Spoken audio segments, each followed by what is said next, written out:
Good morning, ladies and gentlemen. Welcome to Center Stage. My name is Artie Davis, and I will be your Master of Ceremonies for the session.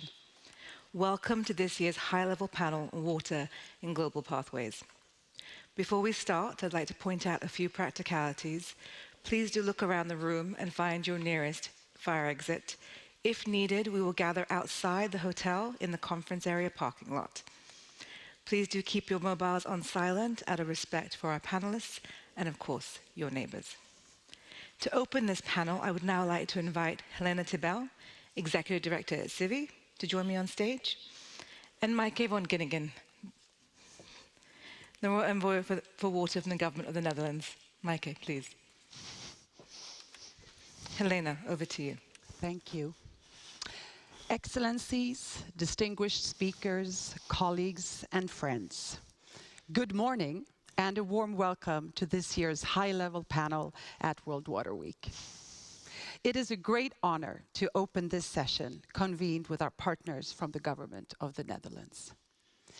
Since 1991, CIVI has had the privilege of curating World Water Week with one clear purpose: to bring people and perspectives together across boundaries to make water a powerful tool for climate action and sustainable development.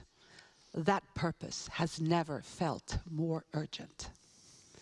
This year's theme, Water for Climate Action, reflects both global concern and a call for coordination. We face multiple crises: rising temperatures, ecosystem collapse, extreme weather, and growing inequalities.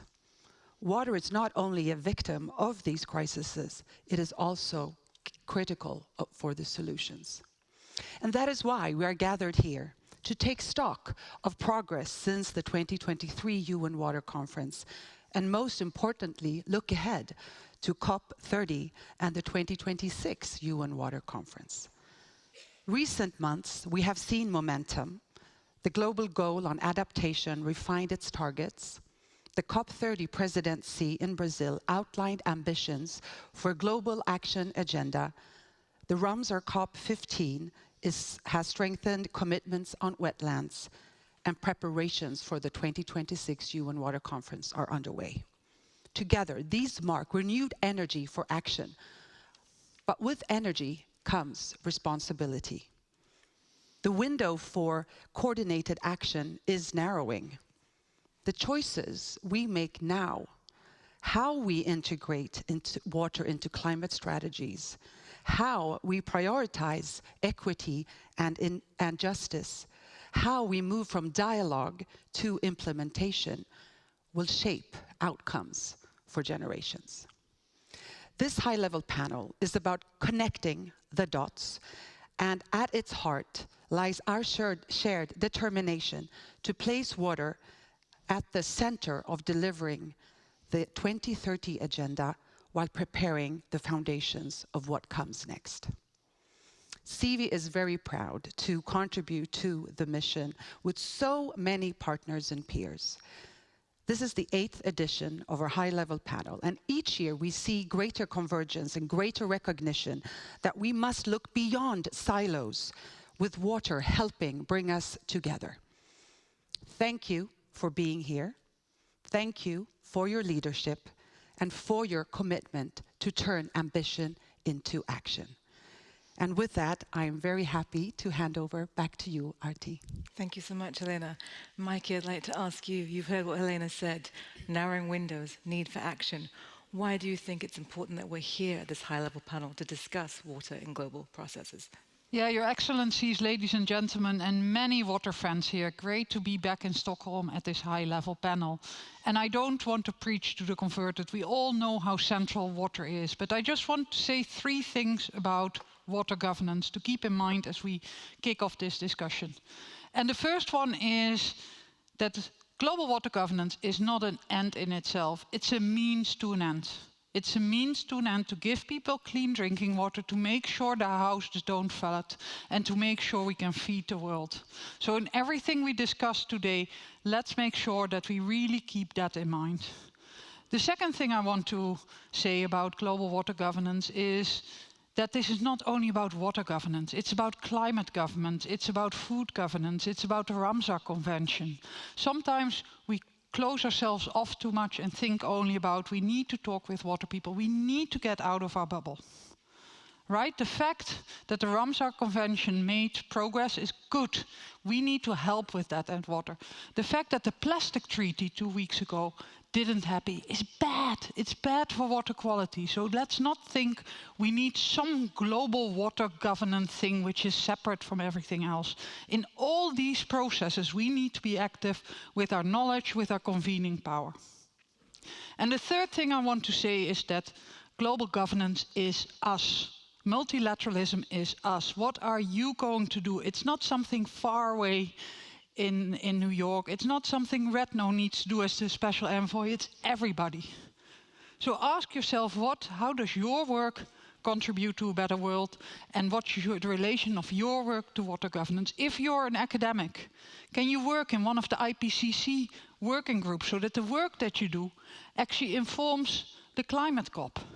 If you work in a government, how do you make sure that you know the processes, know the negotiations, know what's on the agenda in Belen and the year after and the year after?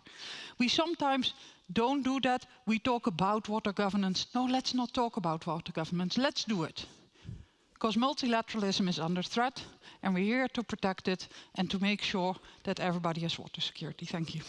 Thank you so much. Global governance is us. Helena, Mikey, thank you for opening the panel.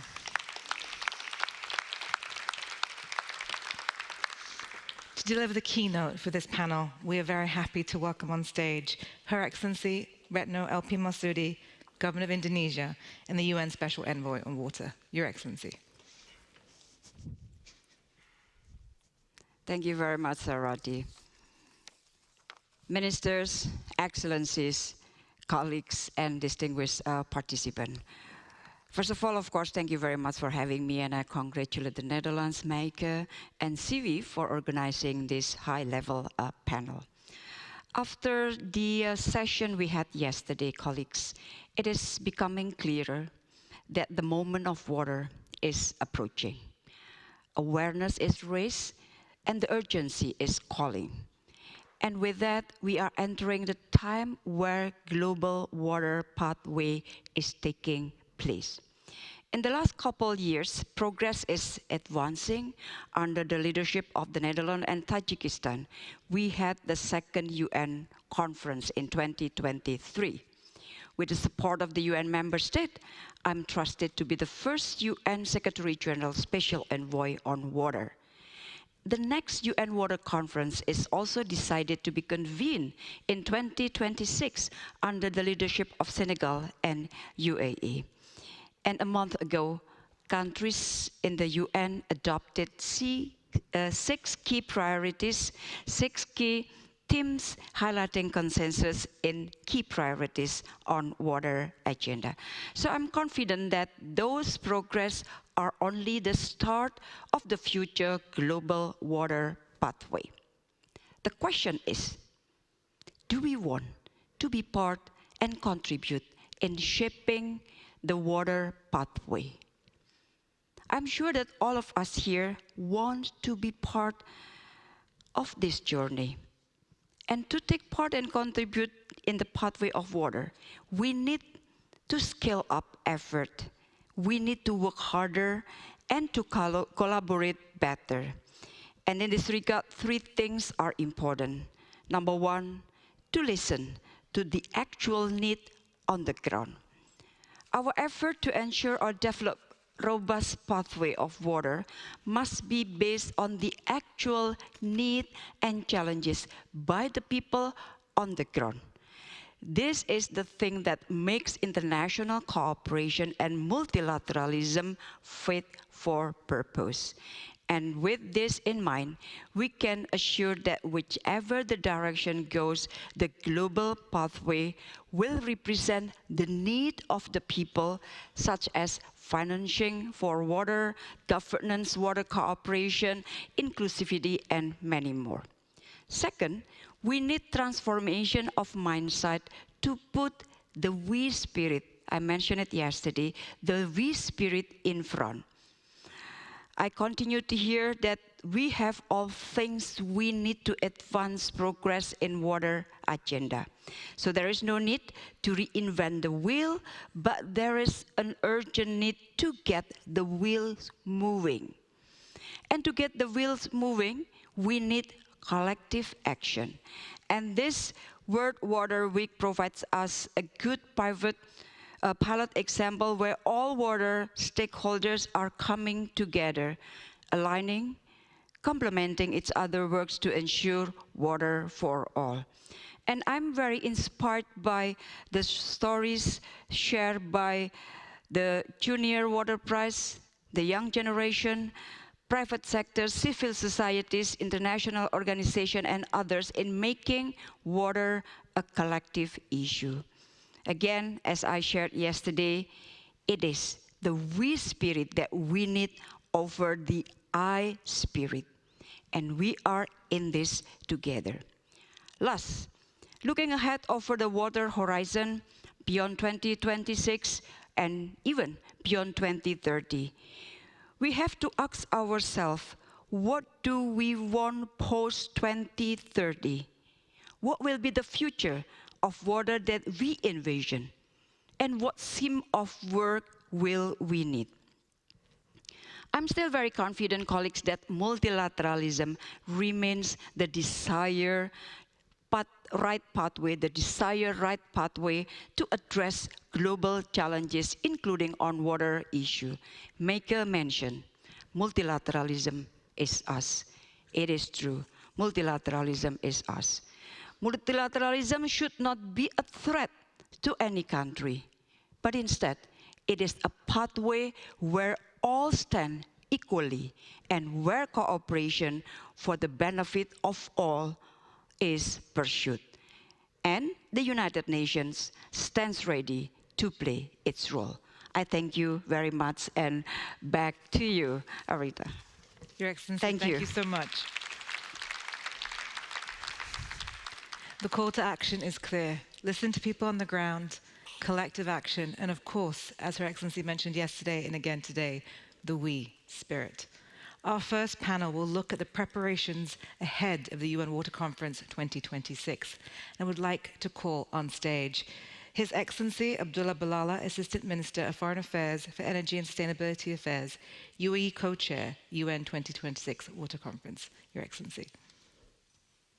Dr. Mohammed C.B. Sidiata, Sherpa and Co-Chair of the UN 2026 Water Conference, Ministry of Hydraulics and Sanitation, Government of Senegal. Ms. Pemi Mayonda, Minister of Water and Sanitation, South Africa. Majodina. Thank you. Minister of Water and Sanitation, South Africa and G20. Ms. Veronica Manfredi, European Commission, Director for Zero Pollution, Water Resilience and Green Cities. Ms. Yolanda Lopez Maldonado, Founder and CEO of Indigenous Science. Maldonado. Thank you. And I would like to hand over to moderate today's session to Maggie White, Senior Manager and Lead for International Policy and Processes at CIVI. Maggie. Thank you, Arti. And thank you to our UN Special Envoy on Water for that very powerful keynote that perfectly sets the scene for our discussion. In this panel, I'd like us to explore how water is progressing across the global processes, from the UN water conferences to climate negotiations, the G20 and regional leadership efforts. Let's reflect on what's been achieved, look at what's ahead, and identify the opportunities and challenges in ensuring water is a driving force for resilience, sustainability, and transformation.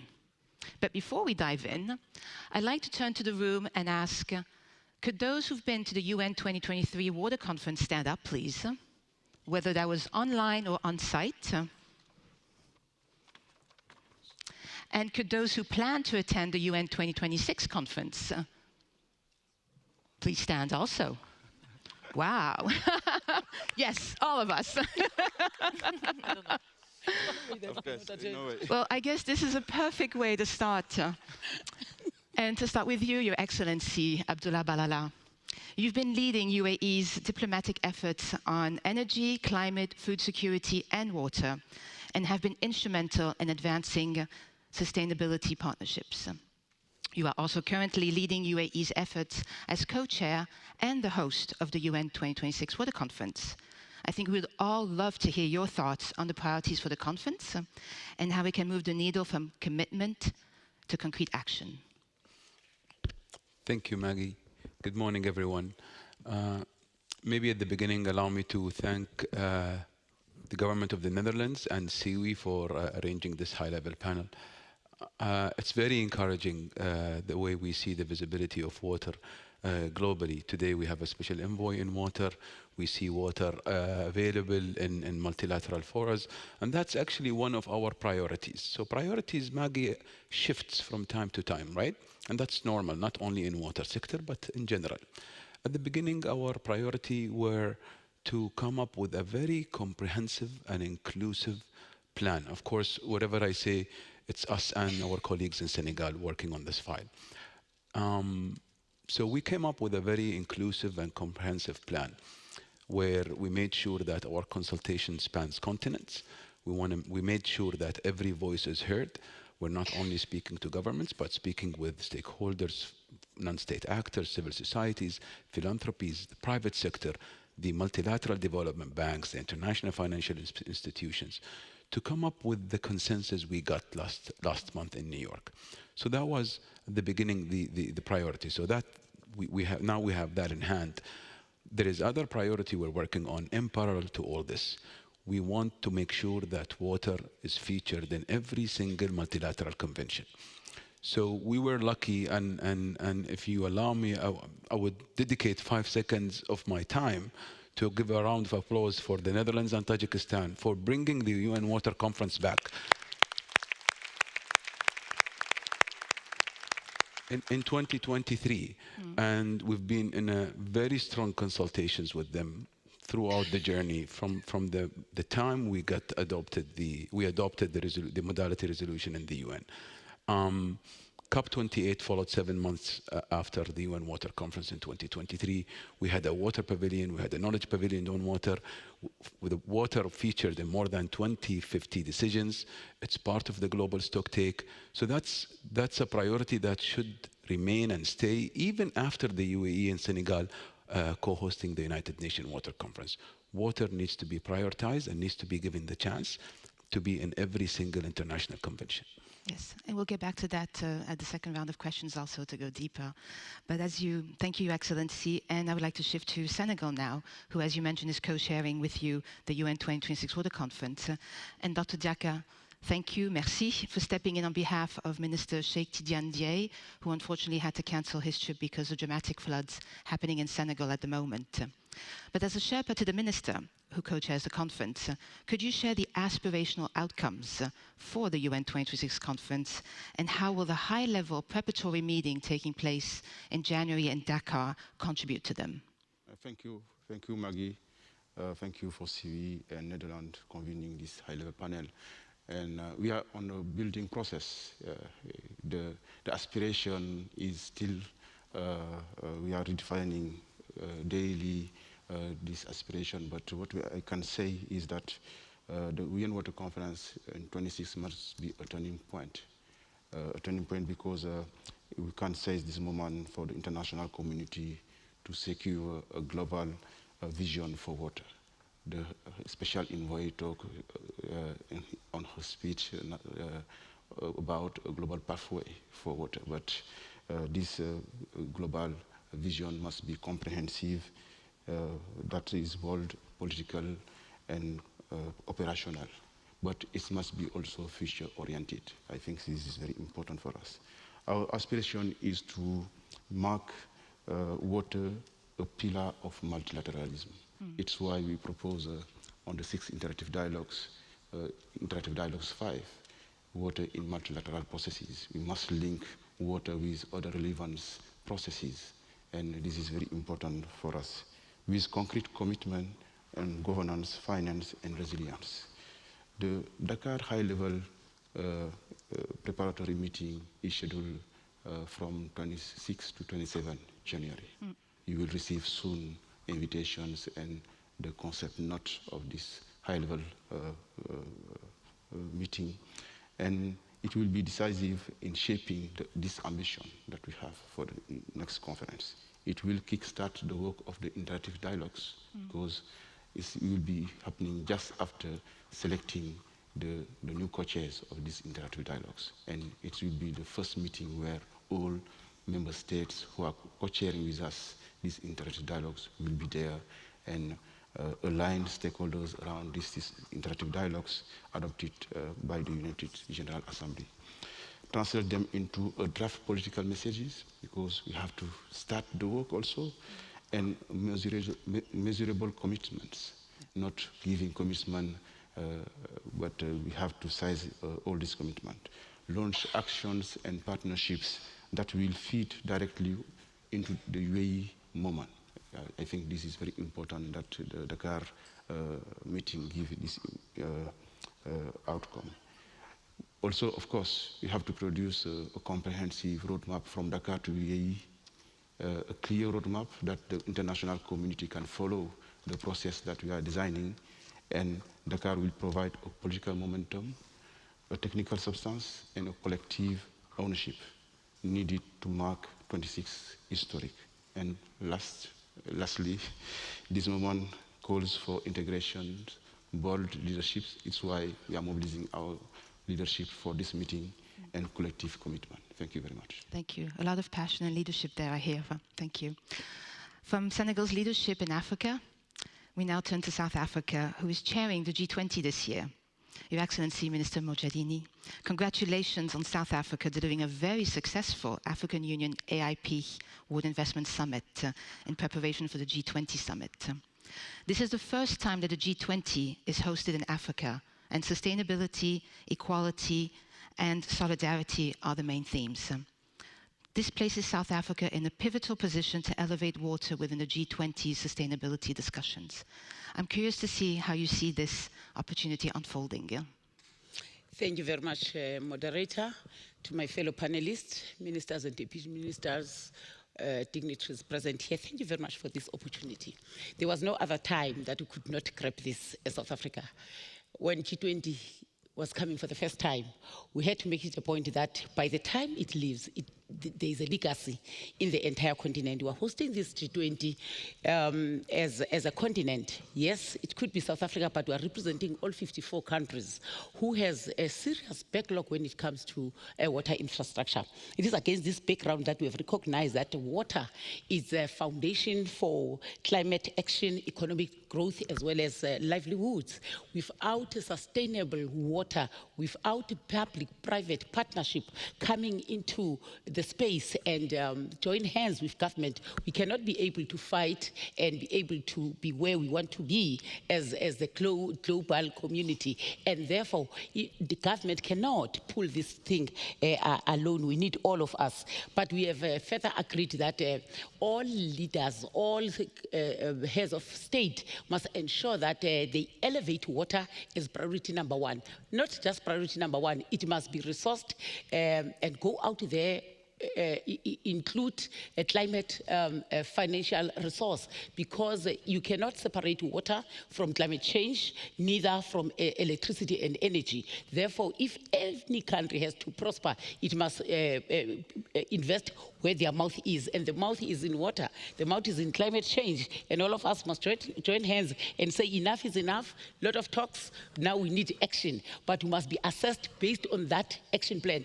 Any country which might have more than 5 priorities, that will be crazy. Have short and precise targets that you can be able to be assessed on, but deliver in terms of ensuring that this G20 that we are leading now, it must not be just for a year, but it must be cemented in our hearts that we are going to move forward. I thank you. Thank you so much, Minister Madjoudia. And from the G20 stage, we now move to Europe, where bold policy steps are being taken. Ms. Manfredi, the launch of the European Water Resilience Strategy marks a major milestone. You, as long as Commissioner Roswell and others, have been a driving force behind it. How do you see Europe influencing global water governance? Thank you so much for your question and for the organization of this very important yearly event, which has become really a moment where we all collectively take stock of where we stand. I must say that I couldn't refrain myself from going back in thoughts of where we were even just 5 years ago. And seen from an EU perspective, water actually is something that has increasingly emerged also out of the implementation of the Green Deal for Europe as the collecting element that was too often taken for granted and forgotten. It's an area where I must say the influence that has come from the international arena has been extremely important to drive action also from the EU and vice versa. So really an area where we are very open to collaboration. I'm very pleased to be able to say that I see a pretty blue mandate in the new College of the European Commission. President von der Leyen has put strongly in her political guidelines the attention not only to water resilience but also to the Ocean Pact, recognizing the efforts the source to sea approach as a driving force. I think that the contribution that we can bring as European region, amongst others, is in trying to give structure to this extremely cross-cutting topic, as Mike was pointing very well from the beginning. And this is why the EU is structuring its activities around 3 clearly defined objectives. We have to restore the water cycle, and here I want to pay tribute also to the work of the Global Commission on Water Economics for really showing us visually what it means that actions taken in a certain country impact so strongly actions somewhere else, build a water smart economy, and secure really we give water and access and sanitation for all, still over 2 billion people. Without that, it's amazing in 2025.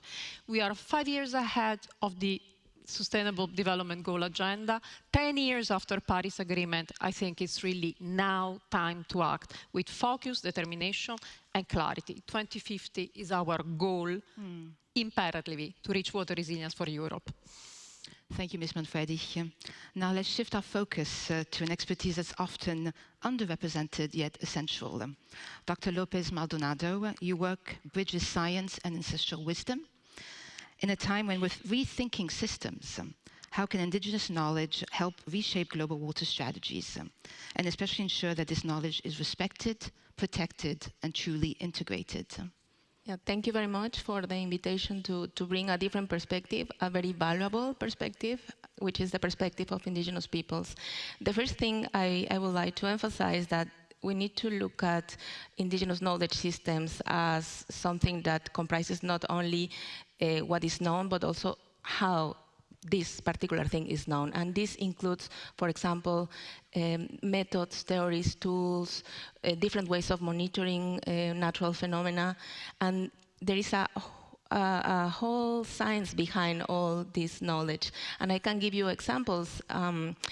We have from the Pacific voyagers navigating very long distances without the technology we have today with the modern technology for navigation, to the Mayas in the south of Mexico monitoring groundwater systems with so much precision, to other communities in the Arctic monitoring cryospheric processes. So there is a whole information out there at local communities, indigenous communities, which are very pertinent and relevant due to the different water challenges we all are facing.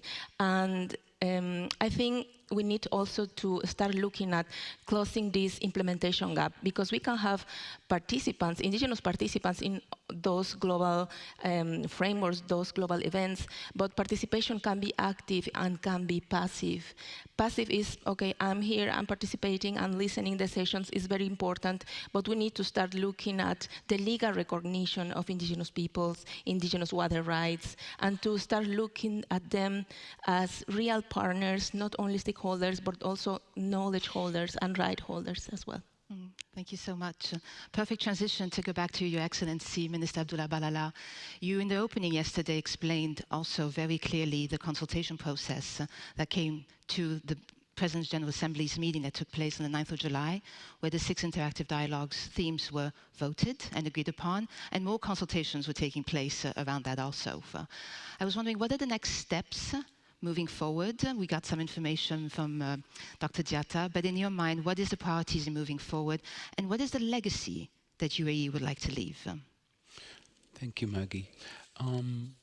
The next step forward for us is the appointment of the co-chairs for the 6 interactive dialogues.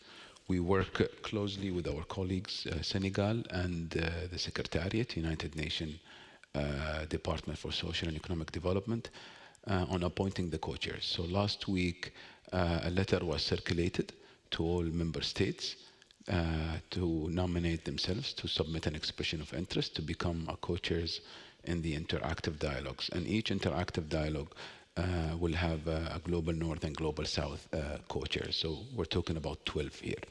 And this is an open invitation to everyone here and to member states to submit their expression of interest to co-chair the interactive dialogues. But that's not the only invitation from member states.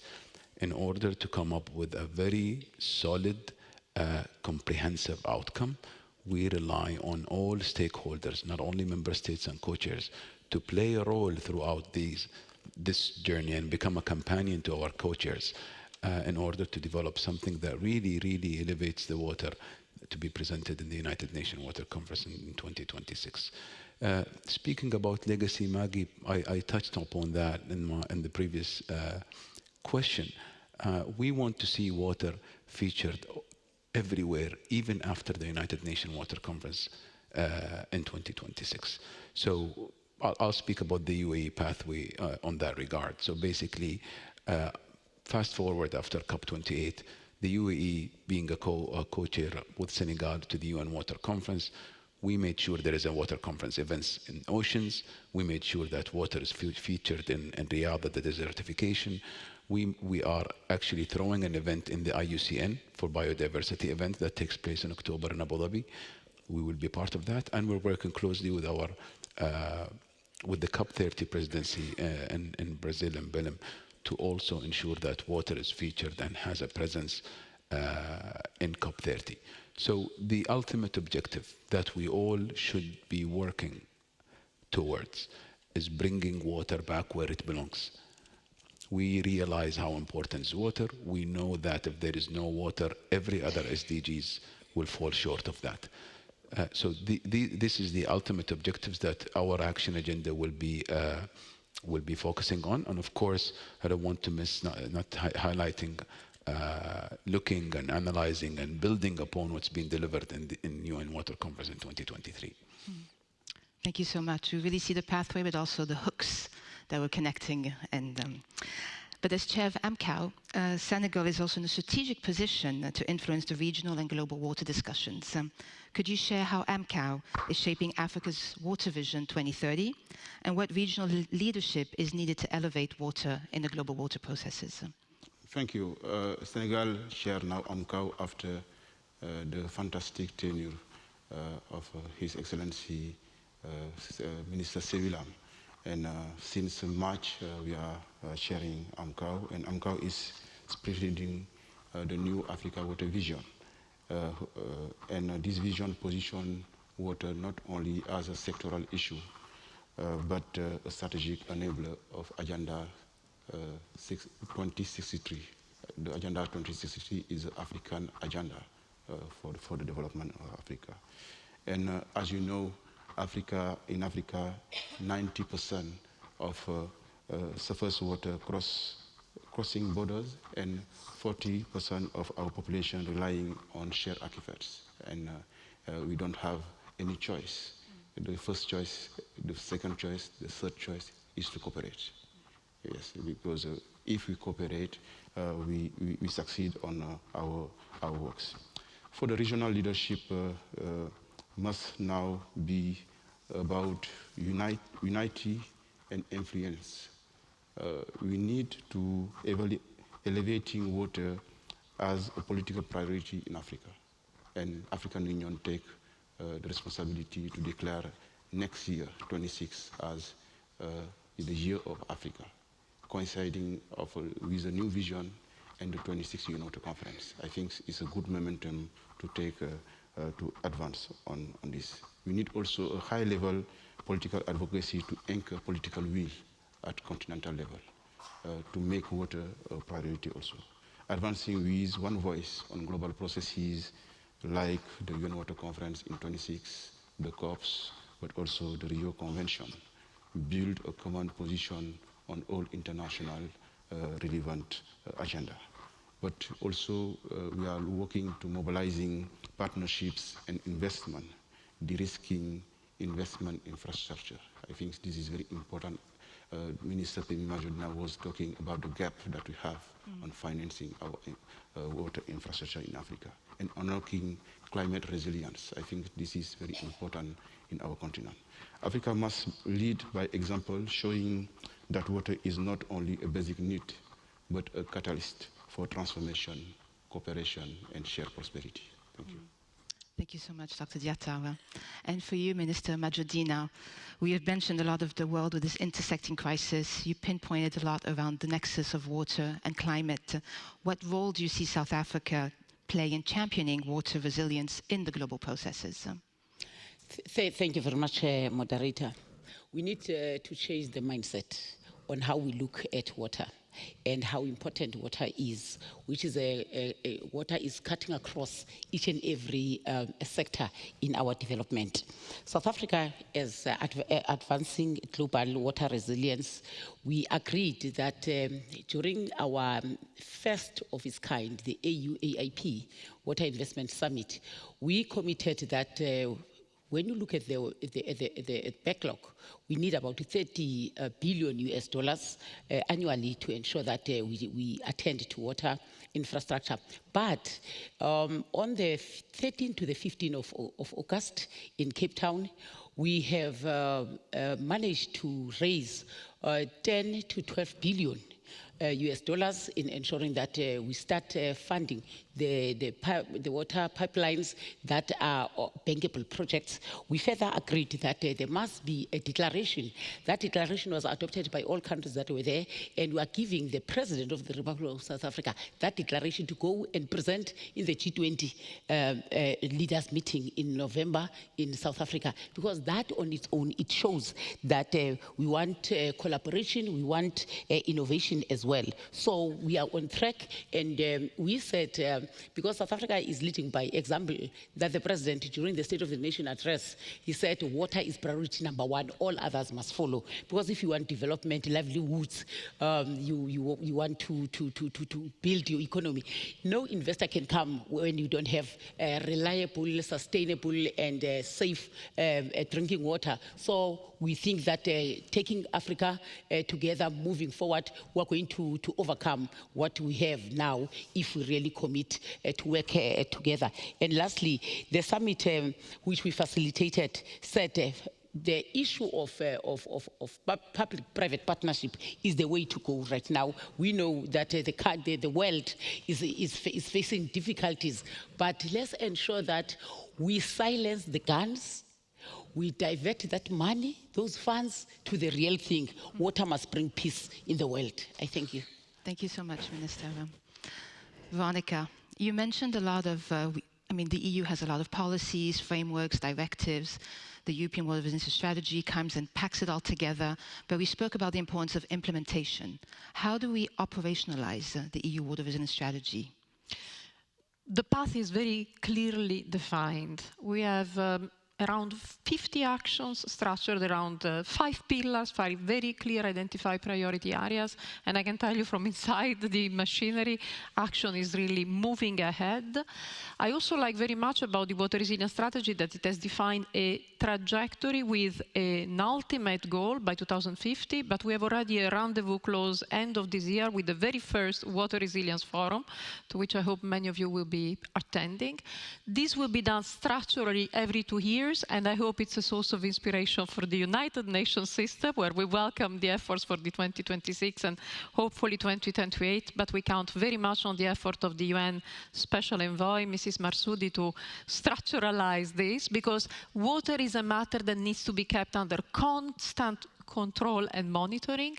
The fact that we are indeed going out of the bubble and involving many other actors beyond the water sector to discuss water, I think, is the key of the change, and the fact also that the European Union is constantly listening and consulting with stakeholders, regional authorities, and so on.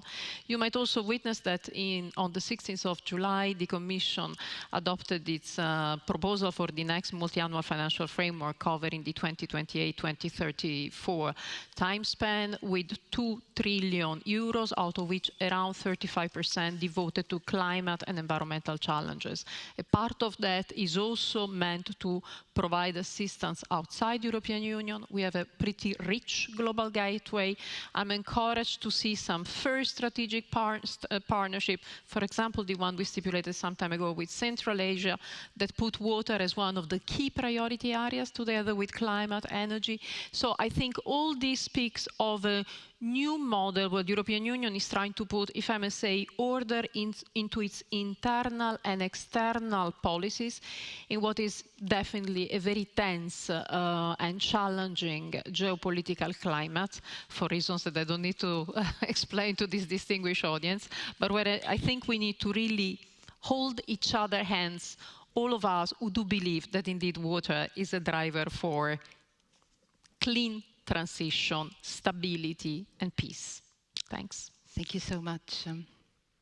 Dr. Lopez Maldonado, we heard many of the speakers and experts here talking about the importance of connecting with different processes and bringing in different stakeholders.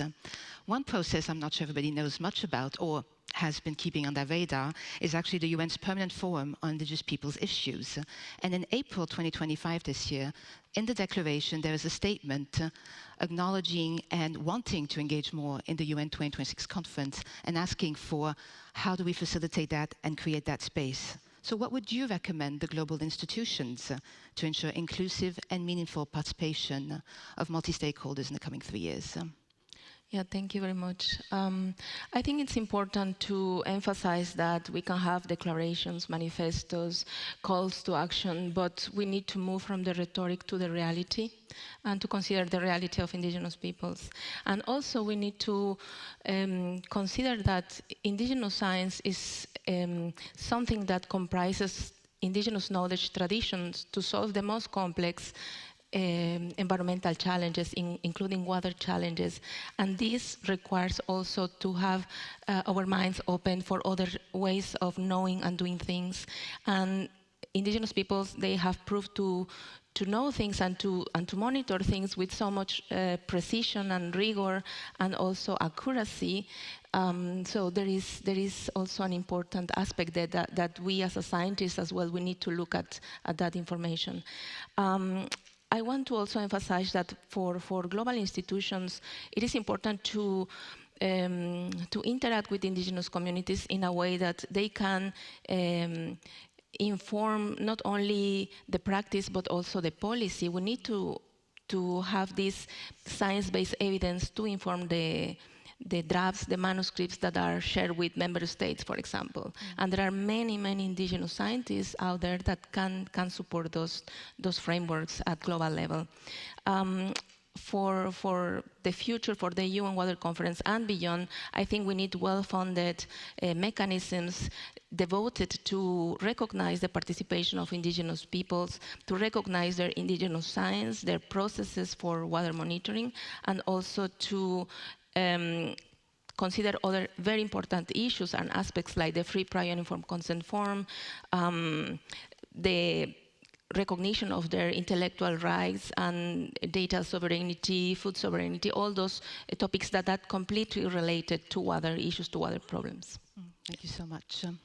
I'd like to share with you also that in the lead up to this high-level panel, we also did an online consultation to identify what are the top priorities leading towards the UN 2026 conference. And I must say there is convergence. It is about accelerating commitments and action, and it's about water-smart climate solutions. So The status, the recognition is shared. The collective engagement of moving forward together is shared. And now we really need to get the machinery going. And spaces are being created for that. There's an openness to engage for all of us. So I must say, let's keep water at the heart of our global transformations and the call to action. And I want to thank you all for being part of this dialogue. And let's continue to walk this together. Thank you.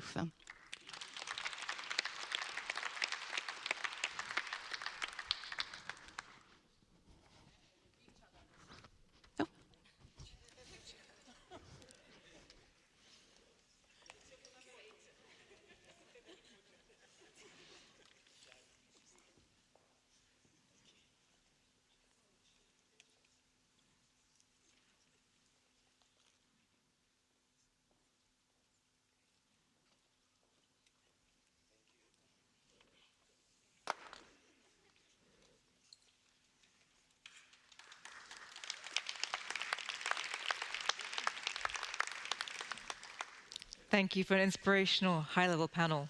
For our next keynote, we are very happy to welcome on stage one of Sweden's own superstars, Dr. Johan Rockström, Director of the Potsdam Institute for Climate Impact Research and the co-chair of the Global Commission on the Economics of Water. And Dr. Rockström will be talking about the progress in climate discussions when looking at water. Dr. Rockström.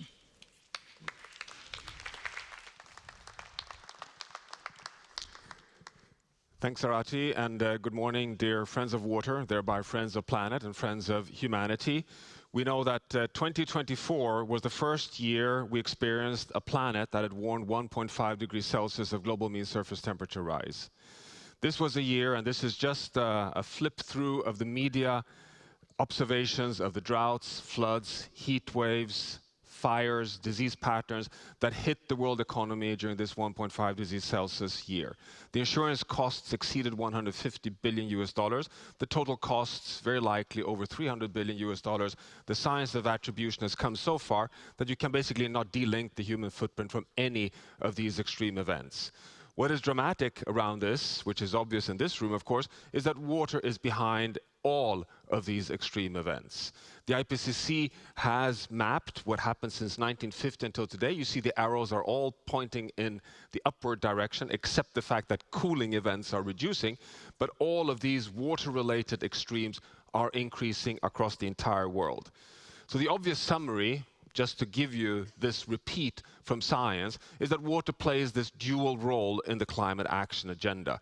Number one is that it's a critical determinant of the state of the climate system. It is therefore not only a greenhouse gas, but it's also determining the capacity of the entire biosphere to sequester carbon. It is the very element that determines the frequency and amplitude of extreme events. Therefore, it's also victim number one. It is the attributor. It's often forgotten that before any fire event, you first evaporate all water. It's after the drying of a landscape that you get the shock of the fire extreme. This is starting to become really recognized, and I think the previous panel really pushed this home, and I very much agree with Maike about the point that we should not create any separate water governance regimes, but recognize the fact that water is making a lot of progress to integrate into existing water governance regimes. And I commend the work of the climate leadership from UAE all the way to Azerbaijan and the global dialogue and the declaration on water and climate action, but it has to have real teeth. It has to really become an avenue for investments into building more water resilience, because this is our journey. And we know this. This is the IPCC summary of any chance of holding 1.5 after overshoot. We are heading towards overshoot within the next 5 to 10 years. The gray curve here is, as you know, the fossil fuel phase out to a net zero world economy by 2050. But the dark brown wedge here is this magical transformation of the global food system from a single largest emitter to becoming a massive part of the solution.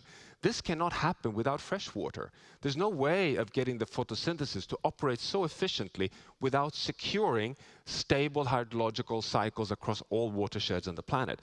The green part here is this assumption that the biosphere will continue to sequester 25% of carbon dioxide across all natural ecosystems: forests, wetlands, grasslands, boreal, temperate, tropical forest. And what we're seeing today is that the hydrological cycle is spinning out of control to quote the World Meteorological Organization. We're seeing worrying signs that it's water that will determine whether this wedge of carbon sequestration at all can hold. The blue one is the blue carbon sequestration. We're seeing worrying signs even here. You see, the orange one is this assumption of massive scaling or carbon dioxide removal. The CDR technologies are very thirsty technologies. The entire journey to a safe future for humanity has a water footprint behind every wedge of transition. And we have, as you know, recently updated the planetary boundary science. We do this every year now in a planetary health check. The second one will be announced at the New York Climate Week in a few weeks' time in September. Water is among the 9 planetary boundaries, both for green water, soil moisture, and blue water. Liquid water in rivers, lakes, and groundwater are unfortunately outside of the safe operating space. So not only are we seeing how water is a determinant of the stability for the climate system, we're mismanaging water to a point where we're undermining its ability to really support that resilience building that we need. This is why the Global Commission on Economics of Water made this real call for an integrated missions approach to really not only recognize water as a global common good, but also to have action points that not only delivers on the wash side, but also builds resilience in the entire biosphere. As has been referred to here a few times, we are now also having evidence that water is connecting us all as the atmosphere. So it's the same situation. The atmospheric rivers, the moisture recycling, 50% of all precipitation is land-to-land water interactions, often between nations. We have quantified the water behind the Sustainable Development Goals in the Global Commission on Economics of Water. You cannot get any of the SDGs without fresh water. It's interesting that we have these quantifications today. So to close for the panel, my take-home messages would be the following. Number one is that water is a key factor for mitigation, but also carbon dioxide removal, which is one of these fundamental issues that are climbing very rapidly on the policy agenda. Number two is that water determines the limits to adaptation. We're moving increasingly towards a point of, in some areas, social collapse because of limits to adaptation related to water. Fundamentally, water is part of building social and ecological resilience. It's a basis for all the SDGs, and we have so much evidence today that water is a global common good that has to be integrated in all governance regimes, and therefore this dialogue is so central. Back to you, Arati. Thank you.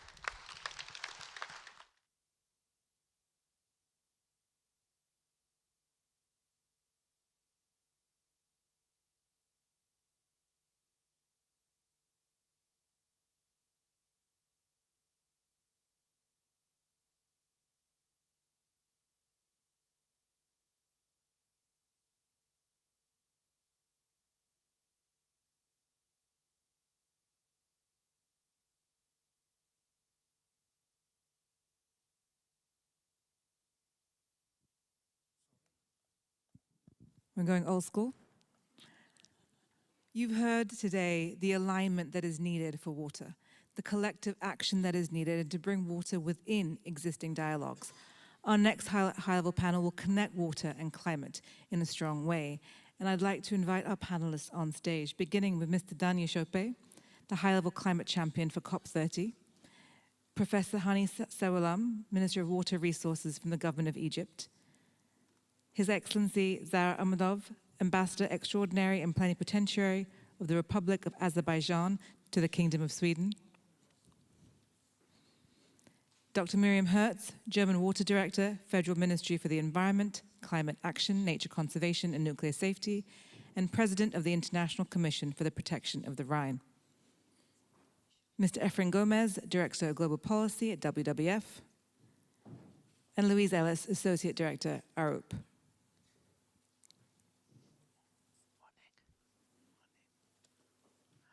To moderate this panel, I welcome back on stage Meine van Ginneken, Water Envoy, Government of the Netherlands. Maaike, over to you. Thank you. Please sit down, a great panel. Thanks to Joran Rockstrom for introducing the emergency we're in and a call to action. And thanks to the Global Commission on the Economics of Work for all the great work. Government of the Netherlands is very proud to have convened this commission. We heard that the UNFCCC processes that the climate COPs are part of our water governance. These are processes that we need to use to address all these issues we've heard about. And in order to do that, we need to understand these processes and play a role. And make sure that something like a water pavilion or a water session at the COP is not just a water session, that it relates to the negotiated outcomes, that it relates to the processes and we influence those processes. So let me just see which people in the room are from a country where you have an NDC or a NAP, National Adaptation Plan, or a National Determined Contribution. Does your country have one? Don't have to stand, but put on your hand. Good. All these others have work to do. And then of all these hands, how many actually have water as a central element in this? We just heard that water is a critical determinant. And Victor, number one, how central is water to your NAP? And if it's very central, you can go all the way up there. And if it's a little bit central, good. I see South Africa very central. They're very central. Very central in Azerbaijan, good. Senegal, semi-central. Where's Senegal? Yes, good. We have work to do at the national and the international level.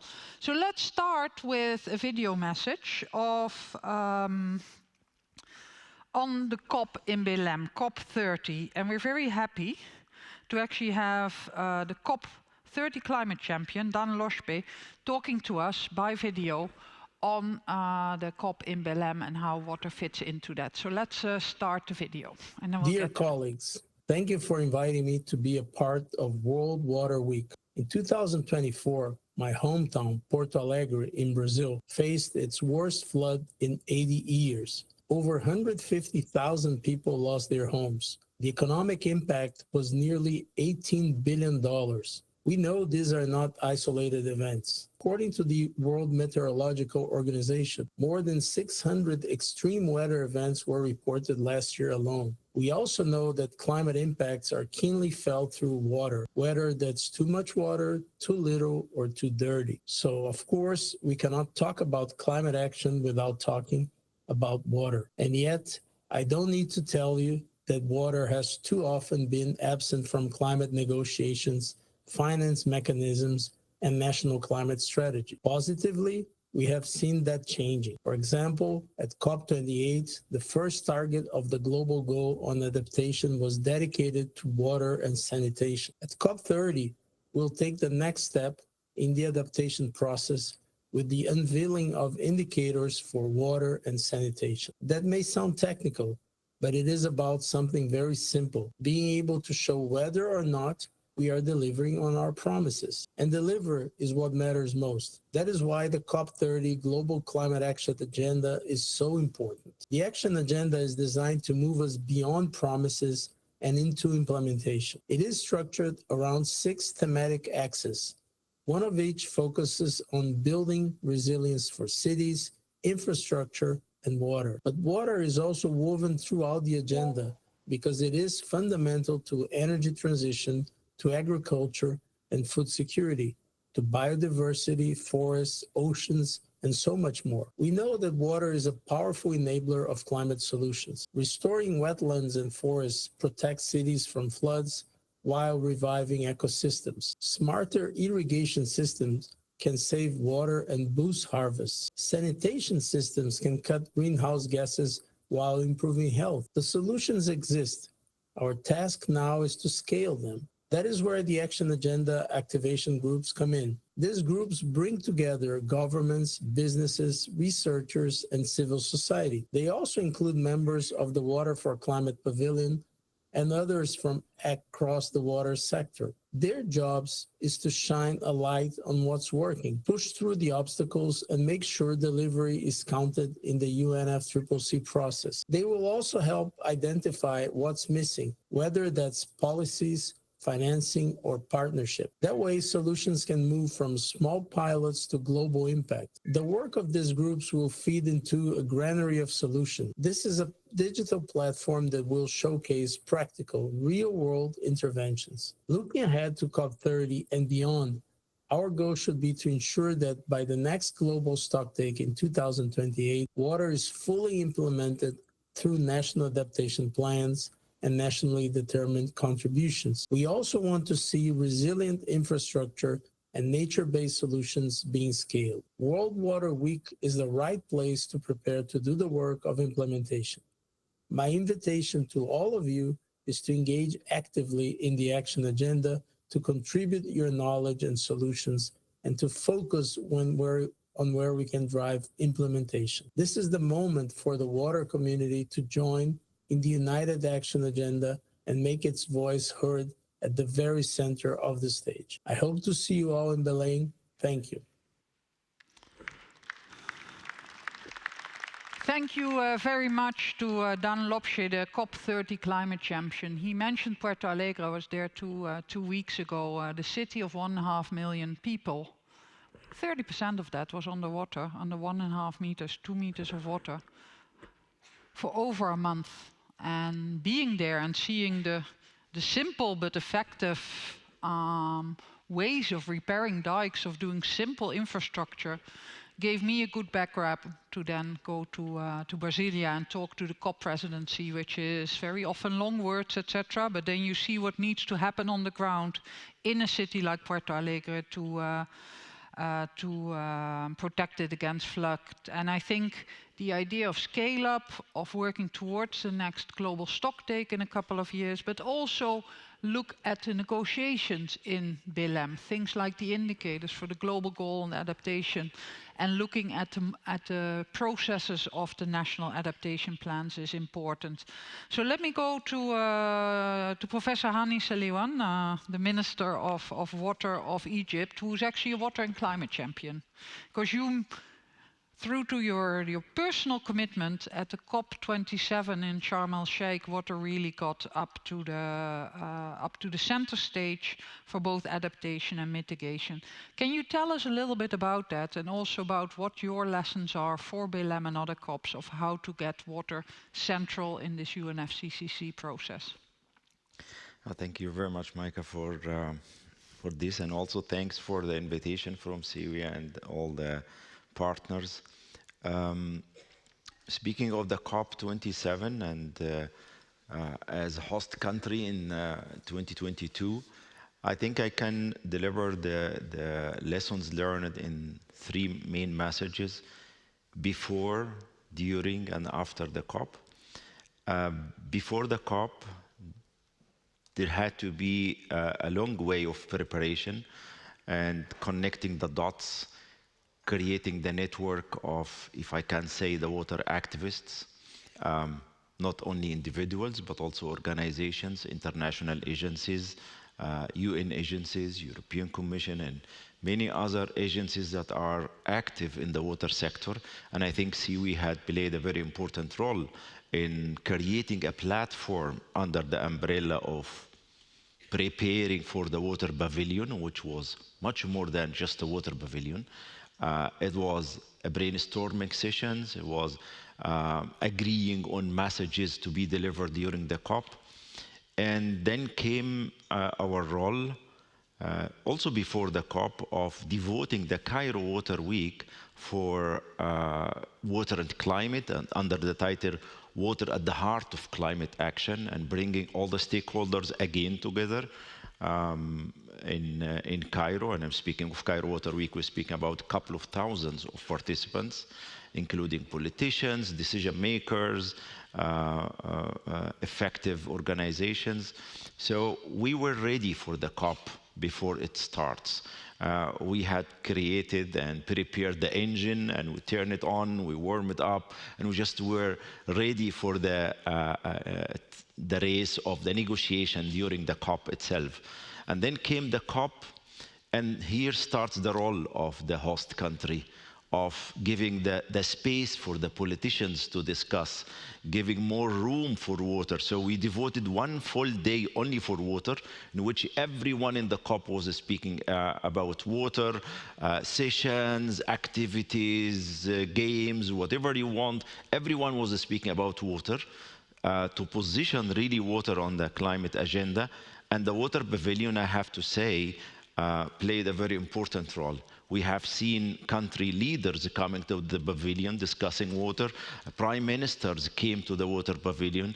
A lot of activities were happening just to create momentum inside the COP, and I think it was too difficult for the negotiators to ignore water in the COP27. I think it's not only about ignoring, it was difficult to treat it as a secondary issue. It has to be a main pillar of the discussion of the climate negotiation. And all we have seen this in the results.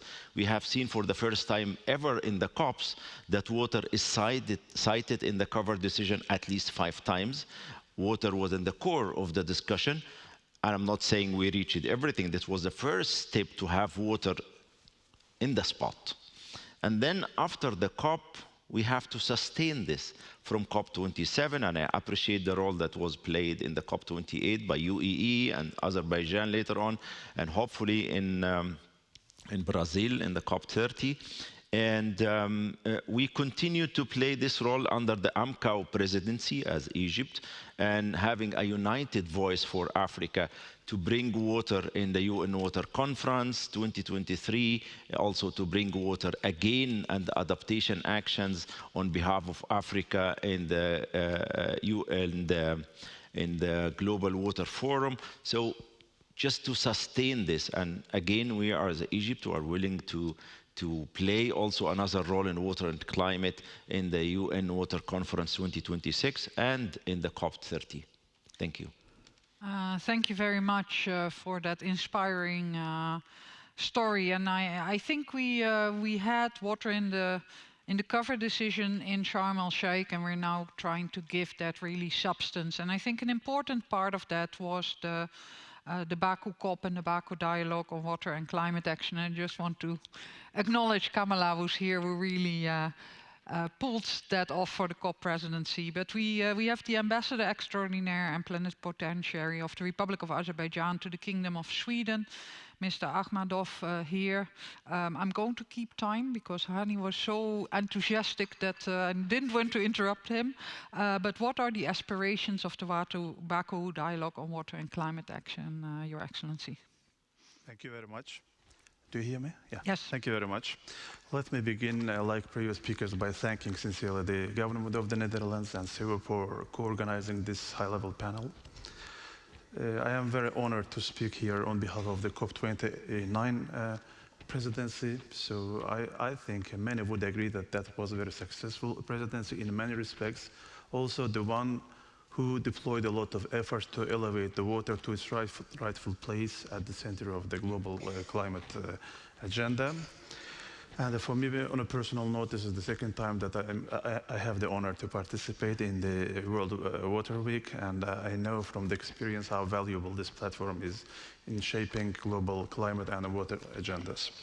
So thank you very much for touching upon the Baku Dialogue. This platform aspires to be a long-term dialogue platform that connects the climate and water communities in a structured way. So it's goal to ensure that water is no longer treated as a secondary issue, but as a central pillar of the climate resilience. So we would like to create a space where all the stakeholders, from the governments to the UN agencies, academia, private sector, all come together to discuss water-related issues. They share their experiences and they co-develop the solutions which would address, on the one hand, water-related problems, including water security, safety, availability, accessibility on the one side, and on the other hand, climate change simultaneously and in a connected manner.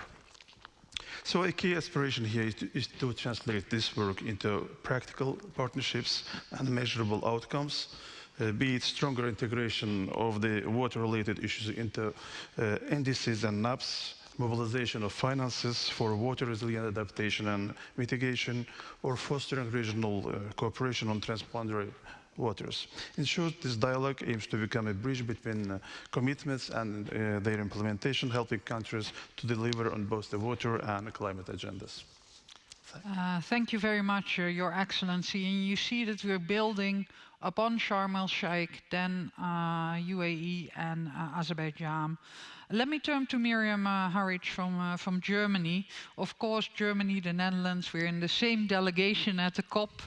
We negotiate as a European Union. And Miriam, can you share how the discussions around the global goal and adaptation evolve to integrate water targets and indicators, and what opportunities does this offer? One of the big agendas for BLM. Yes, indeed. Thank you very much. It's indeed remarkable that when people talk about climate change today, they mostly talk about water, as we've heard before. And we've experienced that in Germany and also particularly along the Rhine River. At the same time, water for way too long has been a niche topic. Stay out of the big game, so to speak. And that was problematic, and we were able, particularly as mentioned by my previous speaker, to change that. But we've just started. It is indeed a milestone that the Global Goal on Adaptation has explicitly integrated water into the discussion. And we've waited for this step for a long time, and now we can really start working on water as being part of the problem, but also part of the solution. What we need now is indeed concise indicators for the GGA targets. It's a challenge, but it's crucial to ensure that indicators capture water's cross-cutting role, linking things like ecosystems, food, health, infrastructure, and livelihoods. And to support this process, we can already provide evidence, data, and best practices, for example, with regards to the SDG 6 monitoring system. Establishing a framework for coherent monitoring and reporting offers countries the chance to align water strategies with the NAPs and the NDCs and adaptations communication. So it could be a win-win situation. It could also help recognize water as a priority sector for resilience measures and consequently underline the need for means of implementation. And the inclusion of water in the GGA, as I said before, is just at the beginning. The indicators, as mentioned by the distinguished speaker from Brazil, can drive coherence, transformative resilience, and investment across all different sectors. Thank you very much, and thank you for highlighting not only water as a sector, but water as an integrator. Water in food, water in adaptation, water in mitigation, water and energy, and all these things, and doing that also in the global goal and adaptation and the indicators. We go to Mr. Efraim Gomez of WWF. When I think back about the Baku COP, one of the most exciting moments was in a very boring meeting room, but it was very exciting, the Freshwater Challenge, where country after country signed up to this initiatives. Key Water Initiative, again, broader integrative initiative that came out. Can you update us where we are and what partnerships have you seen developed under the Freshwater Challenge since the COP in Baku? Very happy to do so, Maaike, but let me at the outset thank you and salute your leadership, the government of Netherlands, and also Sivi for arranging this in my beautiful hometown of Stockholm. The Freshwater Challenge is very exciting, as you said, you know, even though the venue was boring perhaps, but it's a very exciting project that we have at Challenge, which has garnered a lot of support and I think also shows early promise. In terms of its ambition, it's grand, right? We want to protect, restore 300,000 kilometers of rivers and 350 million hectares of wetlands. So it's a tall agenda. But it's a bit early, but we're still at an early start in our scaling journey. But there is promise at some levels of how we see effective partnerships forming. The first one is actually peer-to-peer, country-to-country, where we see that some countries are collaborating more and sharing more, including on technical solutions. So one of them, for instance, is we have Brazil and the UK working together on their water resilience mechanism. We have also Australia, for instance, making more available their censoring mechanism that they have. And second level is also between the international support that countries can be provided, right? So we see a greater joined up effort by NGOs, but also international governmental organizations providing support, for instance, through GEF-funded projects, whether it's in Fiji, Tanzania, or Cambodia. So it remains to be seen how we can, how they actually implement all of this, but it's a good start. And thirdly, at the third level is, of course, the whole of society effort that we need to do. So we're seeing more and more stakeholders joining hands around in this challenge, and one of them being, of course, a very promising actor, which is growing in size and commitment, is, of course, the business. And we see, for instance, IKEA and Reckitt and others, Global Saxon, GSK and others also joining forces in this. So that's a huge promise for us, and I hope it also helps to translate what the other comments that our panelists made here on the importance of commitments and really actioning the commitments. Yeah, great, exciting action coming out of boring meeting rooms. That's what we need. And I think the centrality of wetlands and rivers and lakes as places to store water for when it's dry, and to store water so our cities don't flood is important. And that's far from the only reason why we should do this. You already mentioned the private sector. We're very happy to have Louise Ellis here, the Associate Director of ARUP. And we've talked about the NDCs, the NAPs, different climate adaptation strategies. From your perspective, from the private sector, how can businesses accelerate the integration of water resilience into urban infrastructure and building design? Thanks, Maaike, and thank you again to the Government of the Netherlands and CIWI for convening this panel. I see three areas where the private sector can significantly accelerate water resilience in urban infrastructure. The first being supporting and inputting into policy development, the second bridging into strategy and master plan design, and then finally implementation. On policy development, the private sector can bring that critical on-the-ground insight that can shape actionable policies. For instance, through the UK government's Just Transition for Water Security programme, in Malawi, we're working in partnership with Deltares and Agua to strengthen the NDCs and NAPs by identifying resilience indicators and financing priorities. Similarly, we've recently supported the development of the Water Work Plan for COP30, working with the Climate Champions team and with CIWI to ensure that water is at the heart of climate action. Secondly, in terms of strategy and master plan development, is often the missing link between national policy and local implementation. We need those multi-level governance tools that recognise the pivotal role that cities and regions play in climate action. Tools like the City Water Resilience approach that help bridge this gap by convening public, private and civil society stakeholders in participatory workshops to co-create their water action plans.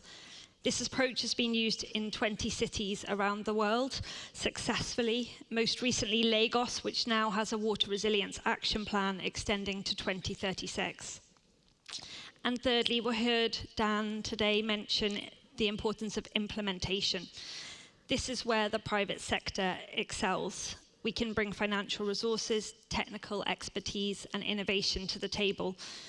A standout example for me is the Peru to UK government-to-government programme, where we're working with Peru's National Infrastructure Authority, ANIN, to apply international best practice in rebuilding resilient infrastructure post-El Niño flooding. This includes building back better 90 schools and health care facilities, as well as developing comprehensive flood resilience measures across 17 basins and 9 cities. The programme integrates things like landscape-scale nature-based solutions and advanced early warning systems, really demonstrating how innovation and scale can go hand in hand. Yeah, thank you very much, Louise. And let me go back to some of the speakers with a follow-up question. And let me start with you, Miriam. I liked what you said about water used to be a niche player, but we want to be. We don't want to stay out of the big game. We want to be at the big boys, big girls table. When you look at it, what are the key barriers, and how can we overcome them to increase the uptake of water solutions in the Rio conventions and the Ramsar Convention? What do we need to do at this big table? There's indeed a lot that remains to be done. Water, as we've heard before, is indeed so often the messenger for the climate crisis, but it needs to be way more. We have a growing awareness of this issue, but that's not enough, because water is still being treated as a sectoral issue rather than a cross-cutting enabler, actually. And that limits still the water visibility in biodiversity, climate, and also desertification negotiations, because we're talking both about too much water and too little water, and that slows the integration of water solutions into the NDCs, SNAPs, and biodiversity action plans, for instance. I would just like to highlight 3 points. One, I still think we're all aware of it. We do have a structural fragmentation in the water sector, and that's a major issue. Water management is spread across institutions and levels of governments, and that includes the global level, where we do not have the tools to discuss and align our priorities. So we have a cross-sectoral and a cross-level challenge here. And that is why Germany advocates for an ambitious and inclusive UN 2026 water conference. We believe that that moment can kick off a regular and systematic intergovernmental process on water that goes beyond time-bound action frames and is really needed.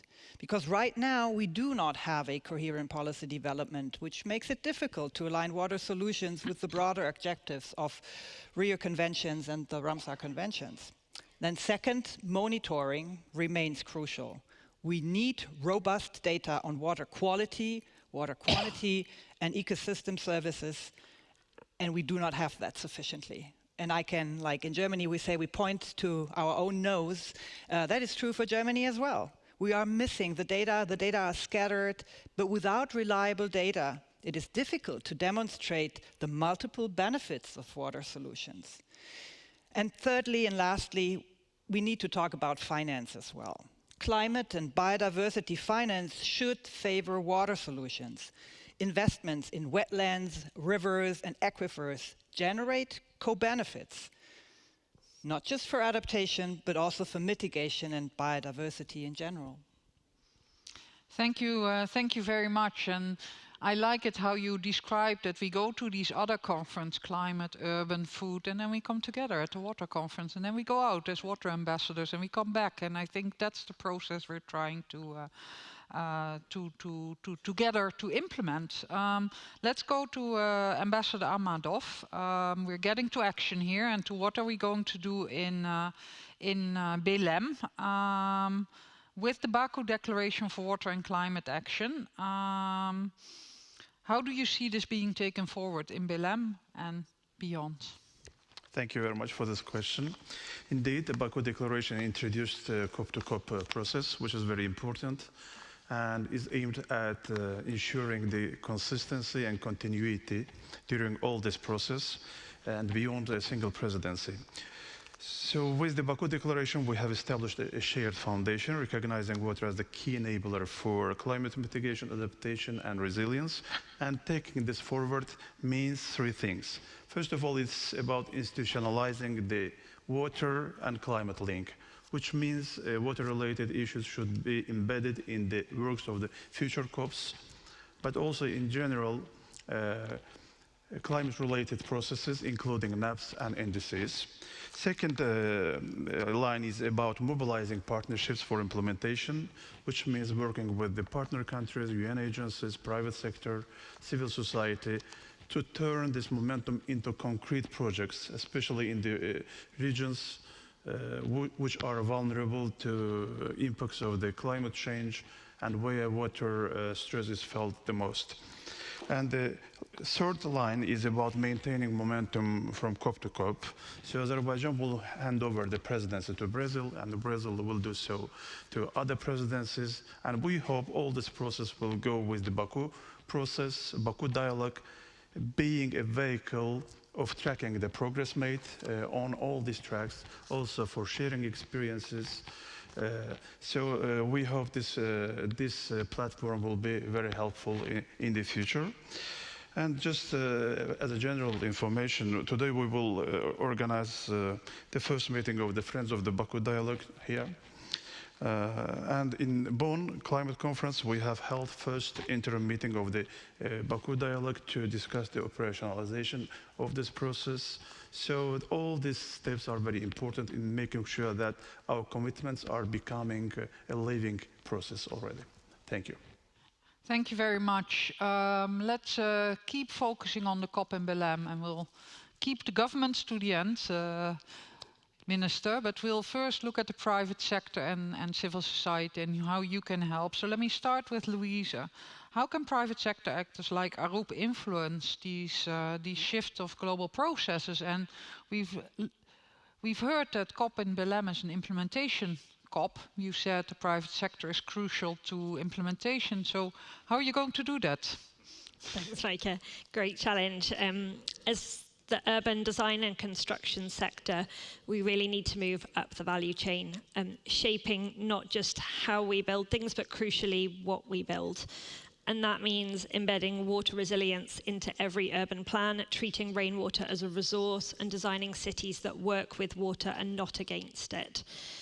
It's about helping cities like Shanghai and New York and countries like Peru integrate nature-based solutions and sponge city principles, and promoting circular economy approaches in buildings to reduce water footprints, working with partners like the 50 Litres Homes Coalition. But to scale this globally, we need to change how decisions are made. My first project at Arup nearly 2 decades ago was to trial nature-based solutions in a town that's really close to where I was born and grew up. We've been piloting nature-based solutions ever since. That's 20 years of piloting nature-based solutions. I think we know how to do it now. We just need to mainstream it. And that needs us to value the full benefits of water and nature in our investment cases. We're working with utilities and flood risk management authorities to advocate for multi-capital approaches that consider and factor in nature, social and human capital alongside financial capital, to make the case and a better case for nature-based solutions and more sustainable solutions. As a construction sector, we also need to tackle our own role in mitigation. Traditional concrete is responsible for 7% of global carbon emissions, largely from concrete, and that's why we need to innovate. We've been doing some work with Tarmac and the Environment Agency in the UK, trialling low concrete approaches for flood defence projects, and that's cut the carbon emissions of those projects by 70%. So crucially, we need to reimagine urban environments where water resilience, nature-based solutions and low carbon innovation are not exceptions, but the norm. Thank you very much. And I think by now the whole CV management is telling me to wrap up. So I'll go to Ephraim and to the minister, and then we'll wrap up, I say, to the CV management standing there. Ephraim, we heard about the freshwater challenge very briefly. How are you going to support the global action agenda announced by the COP30 presidency? Well, like everyone else, I mean, we're strong believers in working multilateralism. Multilateralism only matters if it works, right? And if we make it work. And the freshwater challenge will be reflected in the action agenda for COP30. We're excited about that. But I think we're more excited by how we can create momentum around the freshwater challenge and the things that we try to pursue in it, right? So it speaks, for instance, to the synergies, but also I think above all, the added value for us is that we introduce nature into the work, right? Into the water, climate and nature nexus that we want to establish well. But we also showcase and are happy to sort of, try to build on that momentum for the challenge to garner more support, more countries and more stakeholders joining this effort. Thank you. We go back to Professor Hani Sawilan for the last words. How can countries better align water and climate? And what is your message for the COP in Belém, for everybody here to indeed mobilize so we get to the best result? I think my message should be embedding water in systematically in all the documents of the country policy, the vision, the governance structure, and the investment programs. And I think we do have some good experiences and good practices to share with other countries. In Egypt Vision 2030, I think water has being one of the priorities. Also, we have issued new water law in the country a couple of years ago that takes all the considerations of the climate change and sustainable development.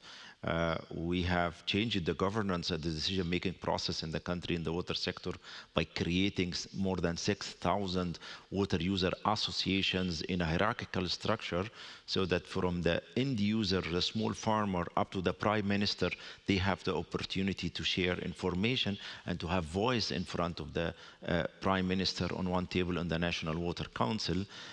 We also when we speak about water, and this is one of the good experiences that I would like to share, we have the NWAFI platform, the National Water, Food and Energy platform. So as a cabinet, we don't speak as a water or energy or food to donors or international agencies. We speak as one voice, what we call NWAFI platform. And this is, I think, a good practice that we always share with our colleagues and partner countries in Africa.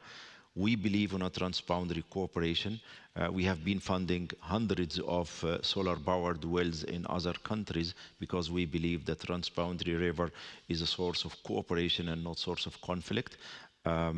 We have changed the way how we are dealing together in the Nile Basin in terms of dams, because we have started now a pool of $100 million for funding activities in the equatorial or the White Nile countries, also in dams, co-funding dams for hydropower for these countries. So cooperation and best practice to be shared is very important. Yeah, thank you very much. And I think we can all learn from Egypt, the country with one of the longest water management traditions in the world, and we certainly will benefit from that. With that, I'll wrap up this panel. I think it's clear we are at the big table. We need to take that space and really make sure that the COP in Belém and the COP afterwards are the international processes where we can really make the water more climate secure and more climate resilience and water secure. With that, thanks very much, and I hand back over to the moderator.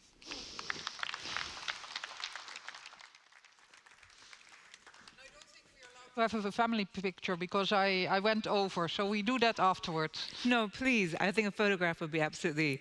Oh, we are. Oh, we do it now. Okay. We do it now. Good.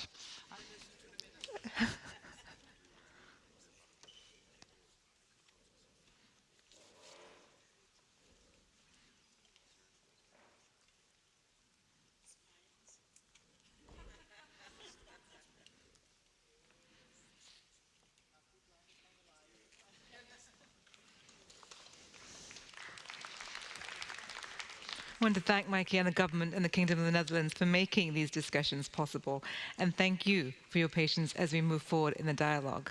You've heard spoken here discussions ahead of 2026 in the UN Water Conference. You've heard discussions about COP30. You've also talked about the 2030 water agenda.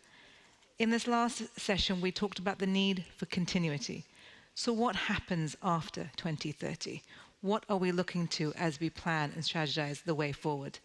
To help us understand this, we'd like to welcome our next keynote, Bruce Gordon, US Water Vice Chair, UN Head of WASH at the WHO. Okay, Bruce. no, thank you so much.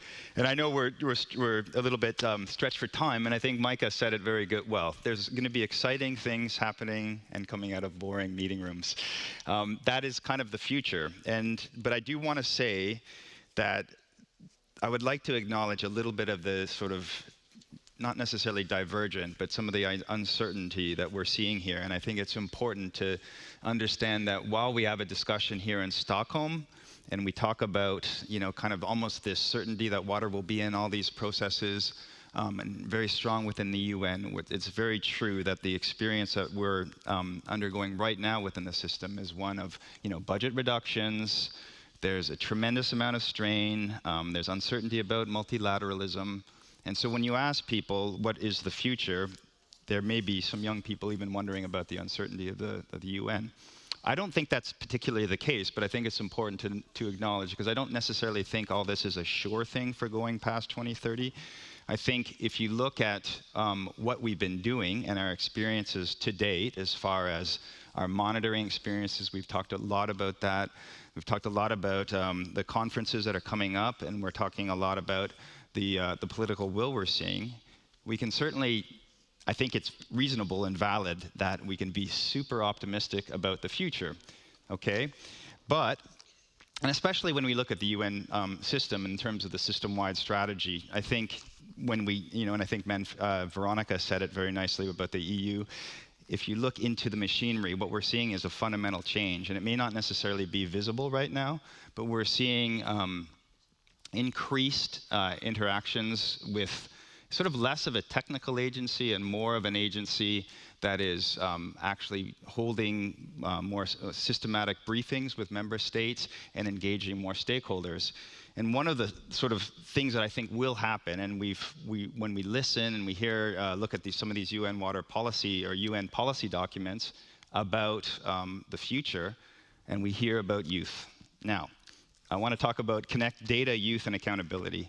Because if we think about the digital future, if we think about artificial intelligence, and we think about the skills that youth are coming to the fore with, and whether this is youth in the private sector or indigenous youth, they are able and will be able to increasingly access information and data that I don't think we can imagine. And I believe they will be coming into these discussions more informed than ever.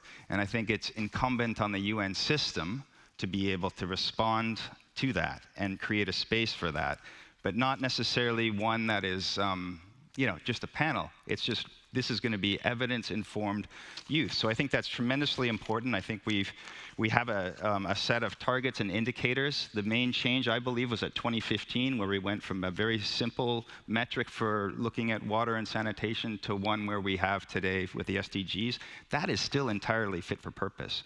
So I think there's a bit of continuity there that we can sort of build on. So data, accessibility, data, and accountability is one. I think a focus on the marginalized is something that we're going to see as well. So while we see reductions in the UN system, we're going to see a need for prioritization. We're still going to see emergency preparedness and response. We have to deal with driving budget allocations to where the data tells us there's real serious issues, including cholera.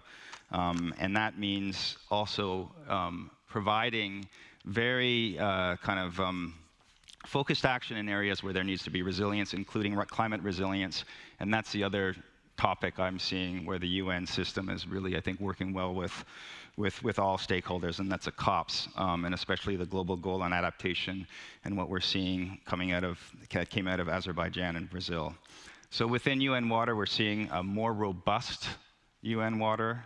I think we're going to continue to see it more open up. I mean, because even those of you, many of you are familiar with the UN system, but it's impenetrable. We've got to be able to communicate this better, especially to youth.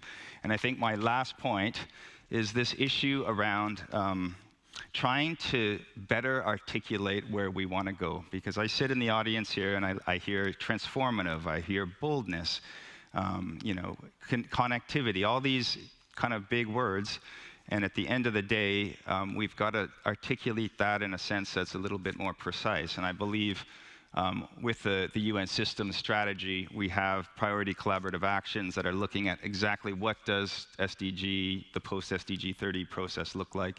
What does mainstreaming look like? How do we support these conferences in a more sort of coordinated and structured way? Because I do think, honestly, we need structure now, and we need to follow a game plan, because water is very complex, and that's why it's interesting. But it's also, we can't be kind of everything prioritized and be everywhere and nowhere. We really have to kind of think about what we want to achieve at these coming conferences and the priorities we have. So I think I'll leave it there. But I see an optimistic future, but I think it's still uncertain, and we need to, kind of collectively engage. Yeah. Thank you so much. Optimism, but with caution, structure and transparency to create that inclusivity that we're really looking to have here. We now come to the closing words for this high-level panel. And to help us with that, I'm going to welcome on stage Dr. Leah Jones-Crank, Assistant Professor, University of Waterloo, Canada. and the World Water Week's Young Scientific Program Committee. And welcome back on stage Maggie White, Senior Manager and Lead for International Policy and Processes at CIVI. Maggie. Thank you. Dr. Leah Jones-Crank, as a member of the Young Scientific Program Committee, you support a seminar called Tracking Outcomes for Water and Climate Conferences. And the seminar chose to focus on the importance of connecting global water governance to local action. And we heard how important that was by the UN Special Envoy on Water, and Bruce Gordon mentioned it again.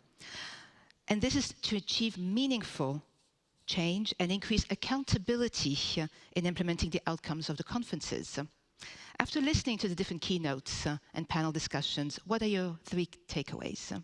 Yeah, thank you for that, Maggie. So we all know that this session on global processes and pathways has highlighted several critical dimensions of the role of global water governance. And so I do want to talk about 3 brief reflections that I had in thinking about this session today.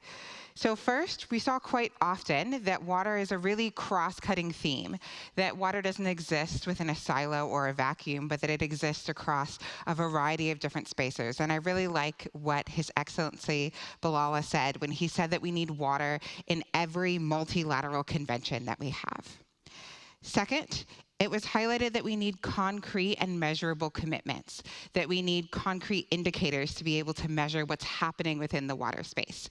And that's been something that we've talked about quite a lot in the seminar that I've been leading throughout this week. So if you're interested in those sessions, there's more opportunities to engage in that this week. And third, we heard a lot about the role of partnerships, that we need to consider how we engage with Indigenous communities, that we do it in ways where we value them as equal partners and not see them as checking a box, but also the importance of involving the private sector and others who are really on the ground and understanding the different aspects of how water challenges and actions are occurring. And so when we take it together, these discussions remind us that water doesn't exist in a silo and needs to be connected to related sectors, that we need to consider implementation gaps that prevent global processes from leading to practical action, and that inclusive partnerships with Indigenous communities, the private sector, and others is needed for successful water and climate adaptation. So as we move forward, we need to think about the connections between our actions at various scales to seek meaningful change together. My hope is that these ideas that are shared today will continue to inform collective action well beyond this week. Thank you. Thank you, Leah. And I'm looking forward to hearing some of that in the closing segment of World Water Week, since the outcomes of the seminar will be going there also. I want to thank you, Artie, for being our brilliant master of ceremony. I want to thank our partners, and especially the Kingdom of the Netherlands, for their support in keeping the conversation going at World Water Week and beyond over the past years. A big thank you to all our distinguished guests who said yes to sharing their insights and expertise with us today. And I look forward to seeing how we progress collectively to influence the global processes and create meaningful change at the upcoming UN 2026 Water Conference taking place in UAE. Thank you, everybody.